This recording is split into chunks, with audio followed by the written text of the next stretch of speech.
Okay, so, have you ever wondered how handmade bread is made? Of course you have, that's why you're here. In this video I will deliver a simple and entry-level explanation on how to make bread by hand. Ingredients. If you want to make a simple bread you must have the following ingredients.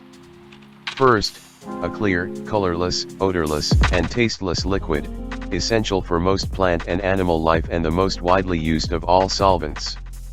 Second, flours. Third, sugar. Fourth, salt. Fifth, an edible vegetable oil obtained from the seeds of canola that is high in monounsaturated fatty acids. Sixth, yeast. 17th, a love for fun guys. Dough. The flours and the clear, colorless, odorless, and tasteless liquid, essential for most plant and animal life and the most widely used of all solvents, combine to make dough. Yeah, a normal person wouldn't know what dough is. Luckily only very esteemed cooks would see this video, so no reason to explain that. But even very esteemed cooks may have a yeast-sized chance of knowing what yeast is, so here is an explanation. Yeast. Yeast is a single-celled fungal organism. Yeast eats sugar and lets out carbon dioxide and alcohol as waste.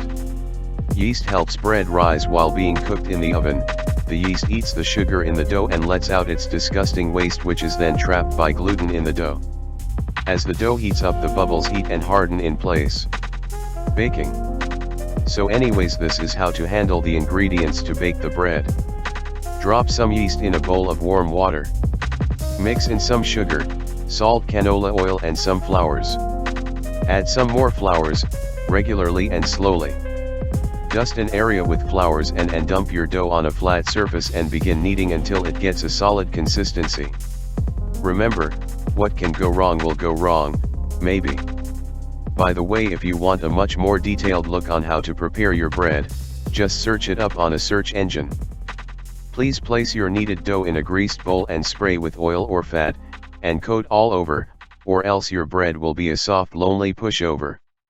Cover the bowl and let it rise in any warm area until it's about twice as large. You may take pieces of your combined clear, colorless, odorless, and tasteless liquid, essential for most plant and animal life and the most widely used of all solvents, and flours, burpified by your single-celled fungal organisms, and heated up to be risen, and modify its position in such a way that it lands in a greased pan. Then shape them into loaf-shaped tubes and place them in a pan covered with fat. Your bread will be a big, strong, proud loaf. Let it rise for a while and bake it for another while and tap it to make sure it's hollow. And finally your bread will be done. Outro. So anyways, that's how handmade bread is made, and remember to support the channel if you like this video.